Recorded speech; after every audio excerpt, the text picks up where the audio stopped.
do assalto a uma loja de eletrodomésticos no comecinho da tarde de hoje. Vamos ao vivo com a Ana Caroline Mota. Boa tarde, Ana. Quais as novidades aí sobre essa situação? Conta aqui pra gente. Oi, Ana, boa tarde para você e a todos. Esse caso aconteceu pouquinho antes da 1 da tarde. Nós estamos em frente a essa loja de eletrodomésticos que fica aqui no bairro Itacibá, em Cariacica. Vamos mostrar um pouquinho da loja, mas os funcionários, é claro, não quiseram falar, ainda estão muito assustados com o que aconteceu, mas passaram para a gente a seguinte informação: 4 homens entraram nessa loja de eletrodomésticos anunciando um assalto. Entraram logo, né? Renderam aqui os funcionários, nenhum deles ficou ferido, só que nesse momento, Ana, você que está acompanhando a gente, a polícia militar passava em frente à loja e percebeu uma atitude suspeita. Nesse momento, então, a polícia militar decidiu parar o veículo bem em frente à loja mesmo e entrar para conferir o que estava acontecendo, se realmente essa suspeita se concretizava, né? E aqui na loja, a polícia então descobriu que se tratava de uma tentativa de assalto. Os 4 homens foram encontrados do lado de dentro, um deles estava até na cozinha do estabelecimento, tentou se esconder, outro colocou uma arma em cima dos móveis, enfim, para tentar tirar as pistas dessa ação, mas a polícia militar acabou levando os 4 homens. A gente ainda está colhendo mais informações aqui, é claro, Ana, os funcionários ainda bem abalados, não quiseram gravar com a gente, mas relataram o que aconteceram. Felizmente, ninguém ficou ferido e como essa ação não se concretizou, nada foi levado da loja também. Os 4 suspeitos já foram levados para o DPJ de Cariacica. Ana, volto com você. Obrigada pelas informações. A gente continua aí acompanhando nos nossos telejornais, né, hoje, sobre esse assunto. Obrigada, Ana. E agora, um assunto difícil, mas que é a realidade. Sabia que a chance de feminicídio aumenta quando as mulheres estão grávidas ou com filhos pequenos? É o que mostram os dados do Formulário Nacional de Avaliação de Risco, feito pelo Conselho Nacional de Justiça. Juristas apontam 2 motivos para que isso aconteça. Como o agressor considera a mulher como prioridade dele, não aceita dividir a atenção com o filho pequeno ou que ainda vai nascer. O segundo motivo é que nessa fase da vida, a mulher está mais vulnerável. Agora nós vamos debater mais esse assunto. As nossas convidadas de hoje são a juíza Hermínia Azouri, que é responsável pela Coordenadoria de Combate à Violência Doméstica e Familiar do Tribunal de Justiça, a psicóloga Camila Carvalho e a Joana Nogueira, do projeto Mulheres Vitoriosas. Boa tarde. Mulheres Poderosas da Grande Vitória. Obrigada, Mulheres Poderosas da Grande Vitória. Obrigada pela presença de vocês aqui, bem-vindas. Um assunto extremamente delicado e preocupante, né, doutora Hermínia? Muito preocupante. É um desafio, né? Eu sempre costumo dizer que é um dos maiores desafios que nós vivemos e convivemos, né? O dia a dia, a rotina da coordenadoria, eu acredito que sejam de relatos, assim, sempre muito assustadores e preocupantes, né? Dos mais diversos que você possa imaginar. Desde o estupro do mais vulnerável, filho biológico, até o feminicídio. E nesses casos, assim, é comum também, ou é corriqueiro, casos de mulheres que são agredidas ou vítimas de feminicídio, nesse estado feito da pesquisa, né, esses dados do Conselho Nacional de Justiça, ou seja, mulheres grávidas ainda, à espera de um bebê, e do próprio agressor, né, enfim, e também mulheres com crianças pequenas, com filhos pequenos. Sim, a vulnerabilidade exatamente emerge de tudo isso que a gente vê, né?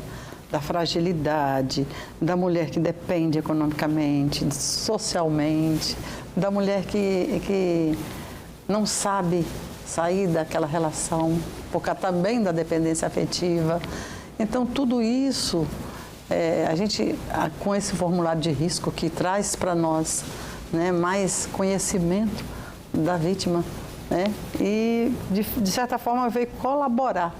E no Tribunal de Justiça, nós estamos à frente hoje com o desembargador presidente, o desembargador Fábio Klein, que realmente tem dado um suporte de apoio institucional à coordenadoria, do ponto de vista de incentivar. O desembargador Pedro, por sua vez, que está nessa parte de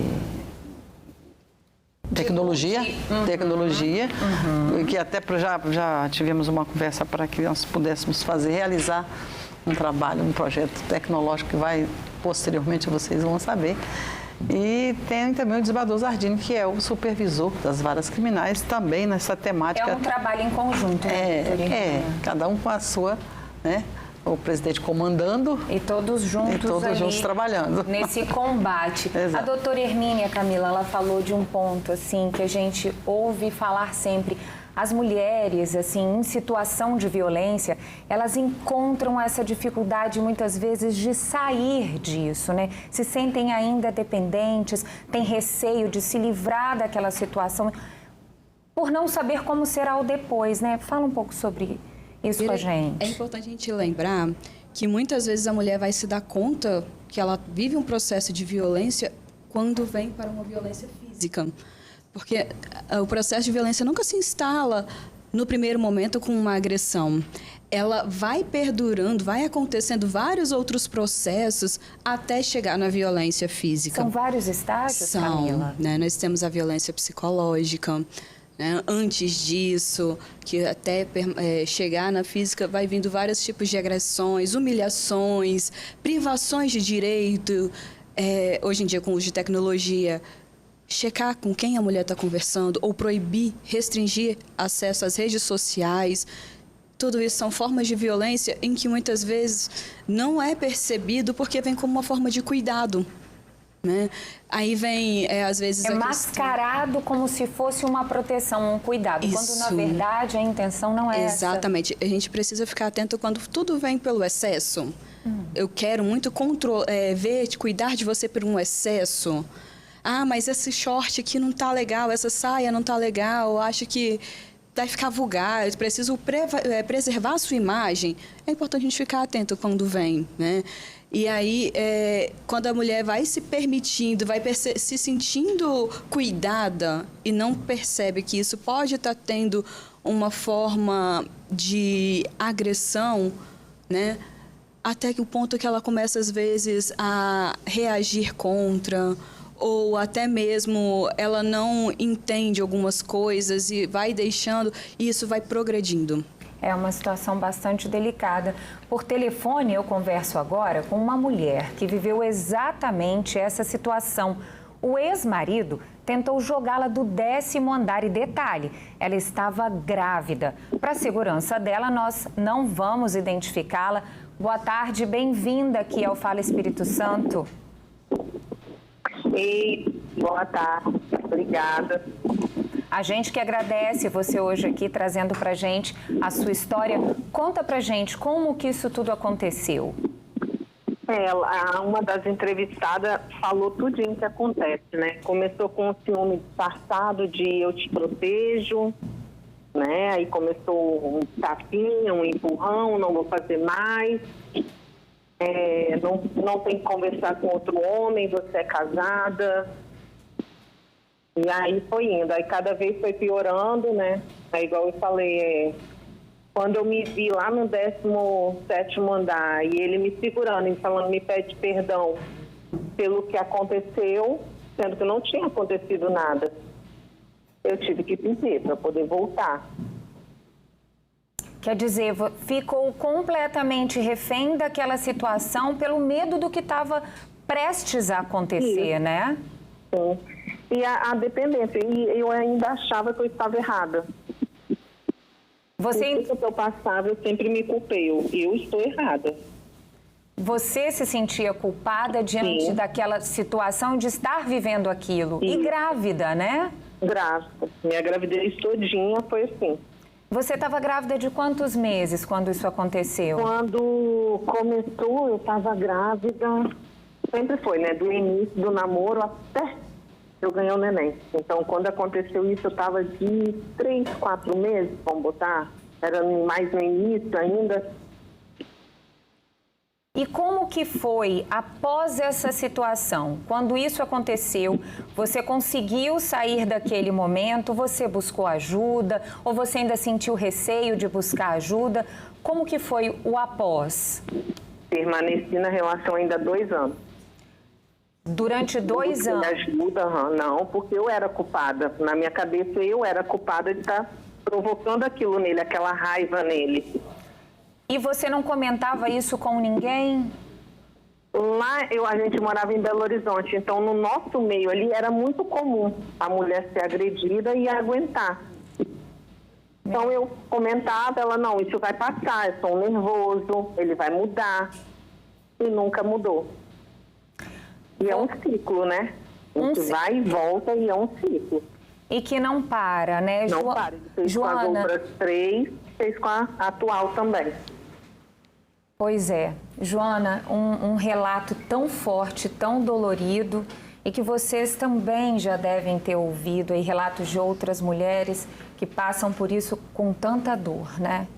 Então, isso é bem comum, né, nos homens hoje. Eles sentem, eles vão tirando toda a liberdade da vítima deles, né? Eles vão preparando isso, destruturando ela, dizendo que ela não pode isso, não pode aquilo, tirando dela mesma a liberdade, aos pouquinhos, né? E dizendo que ama.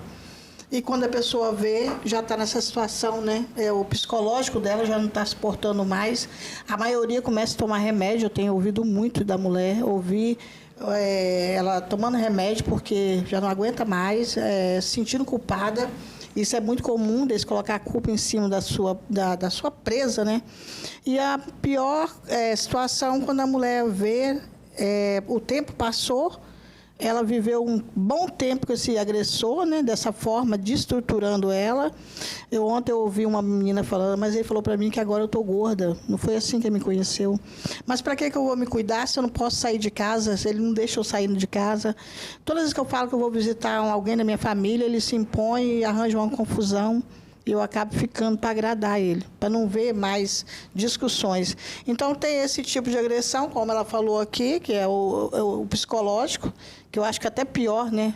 Porque não passa, dói muito, a mulher sente muita dor por dentro, tira o sono e ela começa a tomar remédio, aí pronto, acabou. Eu ouvi uma menina falando, eu durmo a poder de remédio durante o dia. Eu levanto de manhã, não dá vontade de não fazer nada, ficar sempre deitada. Deus.